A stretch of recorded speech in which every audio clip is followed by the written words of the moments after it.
Next thing we're going to do is have a look at just different relationships in between the different coefficients in, well, a row of Pascal's triangle or things like that. So let's have a look at the first one. All these problems, we start with the binomial theorem, okay? And that is 1 plus x to the power of n. In some notations, k equals 0 to n of nck, x to the k would be our general term, which is, of course, nc0 plus nc1 and so on. So this question here, find the values from k equals 1 to n of nck, all of those added together. So I start with the binomial theorem, and I think, well, how can I make the binomial theorem look like what it is I'm trying to find? We're trying to find k equals 1 to n of nck. I've got k equals 0 to n of nck, x to the power of k, so I need to get rid of the x. How is the easiest, or what is the easiest way of getting rid of x? Well, the problem is if I make it equal to 0, then I'm going to lose the nck's as well. Because remember, it's nck times x. Make it 1, we're going to keep it, but we won't have the x anymore, because 1 to the power of k is always going to be 1. So let's make x equal 1. So on the left-hand side, we get 1 plus 1 to the power of n. Right-hand side, we get almost what we want. So we're close. But I only want k equals 1 to n. Well, that's easy enough. All I have to do is subtract then the situation where k equals 0, and I've got the relationship we're looking for. And that k equals 0 would be nc0. We know nc0 is always equal to 1. So subtract that from the other side, and we get the relationship we're looking for. So nc0 is 1. And so there's our result. What about if I just want to add up all of the odd numbers? Okay. So again, I'm going to start with the binomial theorem. Now, if I substitute in 0 to n, I'm going to get all of them, odds and even. So there it is. We just want the odd ones. So we just did that. We said, well, x equals 1. So we can do that again. But as I say, that's going to get all of them.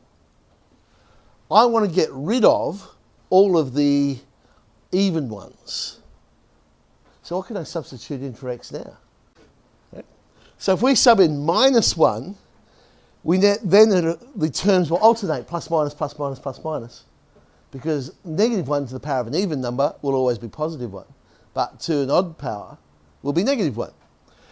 And so, well, 1 minus 1 on the left-hand side is 0. So I've got the two equations. I want to be left with the odd ones. So I'll need to, which way around will we go? Subtract or add? No, we'd subtract. So if we subtract 2 from 1, I get 2 to the power of n is 2 lots of nc1, 2 lots of nc3, and so on and so on. So divide both sides by 2, and we come up with our relationship. And obviously, if they'd asked us even ones, we could have done exactly the same thing, but instead of subtracting, we'd add the 2 together, and then all the odd ones would cancel out. K-N-C-K. So there's our binomial theorem. Well, if I sub x equals 1 in this case, I'll just have nck. I want k lots of nck, so we need to get k in front of every single term. Well, we've got a mathematical operation that'll do that. What is that? Yeah. We do our differentiation, because when we differentiate, we bring the power to the front. So if before I substitute in, we differentiate both sides. So on the left-hand side, I'll have n, 1 plus x to the power of n minus 1. The right-hand side would be k nck x to the k minus 1. The power doesn't really matter, because we're going to substitute in x equals 1. And then on the right-hand side, I've got my k nck. Again, they've got from 1 to n, we've got 0 to n, but we know how to fix that up. Left-hand side, well, 1 plus 1, that's going to equal 2. So subtract out the nc0 term, which is just 0 anyway, because it was k times nc0, and there's our answer. Okay, try another one. Well, if you worked out how we got the last one, you're probably going to guess how we're going to get this one as well. So this time, we've divided everything by k plus 1. So we start with the binomial theorem. It's x to the power of k. What mathematical operation will get us k plus 1 on the bottom? Yeah, so now we go the other way. So I'm going to integrate both sides. Now remember, there will be a constant of integration, which I've called capital K. I didn't want to call it little c because I've got NCK over there, and then I couldn't call it little k because of the k, so I called it capital K for constant. Now, we got the k plus 1 on the bottom, so we should be able to do a substitution in, but we need to work out what our constant is. Again, it is possible to substitute a number in and work out what the constant is. In this case, I'll substitute in 0, because then my sum, every term in the sum, is going to be 0. And on the left-hand side, I'll get 1 plus 0 to the n plus 1. So k simply works out to be negative 1 on n plus 1. Okay. So now, I suppose this is the giveaway up here, minus 1 to the power of k. It sort of tells us what we're going to substitute in for x this time. So I'm going to substitute in negative 1. Again, not quite the same on the right-hand side. We can sort that out in a sec.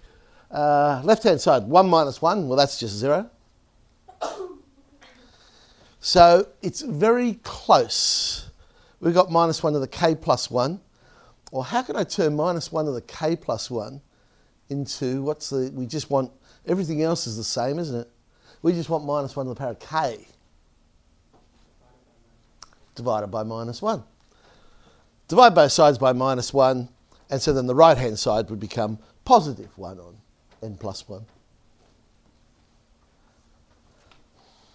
Now, by equating the coefficients of x to the power of n on both sides, because of course 1 plus x to the power of n times 1 plus x to the power of n is the same as 1 plus x to the power of 2n. So if we look at the coefficients on the left-hand side of x to the power of n, and we look at the coefficients on the right-hand side, they should be the same thing. They might look different, but then hopefully it'll be this expression here we'll end up with. Okay. So there's our binomial theorem. That's 1 plus x to the power of n. And I think I'm just going to expand it out to make life a little bit easier for me to get my head around. So, coefficient of x to the power of n in 1 plus x to the power of n times it. So I've got every one of these terms here multiplied by every one of these terms here, but I'm only interested in the ones that will end up with x to the power of n. So the NC0 in the first one would have to be multiplied by the NCN x to the n in the second one. And the NC1x in the first one would have to be multiplied by the NCN minus 1. And we'd end up with a whole heap of terms that have x to the power of n. So, all right, so as I say, okay, there's NC0. Notice I've used the other notation because I'm looking at what they're trying to prove, so I'll match it up. So NC0 times NC0 x to the n. Then the power of 1 would be times the power of n minus 1. Power of 2 times n minus 2, and so on and so on and so on, until I get to, well, there's the last 3 I've put down. Okay, so we're getting there. I'm not worried about the x to the n because we just want the coefficient. I've got NC0 times NCN and so on and so on. But of course, by Pascal's triangle, NC0 is equal to NCN. And NC1 is equal to NCN minus 1. And NC2 is equal to NCN minus 2. So I've actually got each of those expressions squared. So I've got the sum k equals 0 to n of nck squared. All right, let's have a look at the right-hand side. Well, that's a simple one now because that's just picking a single term out of 1 plus x to the power of 2n. And so there it is if I did it in its full expansion. But somewhere in there would be a term that said 2ncn x to the power of n. And so the coefficient is that one. That's what we're looking for. So those two things must be equal. Okay. Not quite what they've asked us to prove. The left-hand side looks the same. Right-hand side looks like we've got to go back to factorial notation. So that would be 2n factorial on n factorial times n factorial. which is 2n factorial and n factorial squared, and that is what they asked us to prove. So that's the idea of comparing coefficients on each side of an identity. Okay, so 5f, handful there. Also in the handout I gave you some worksheets there. You might like to go through those first. It's a nice little lead-in, I think anyway, to the idea.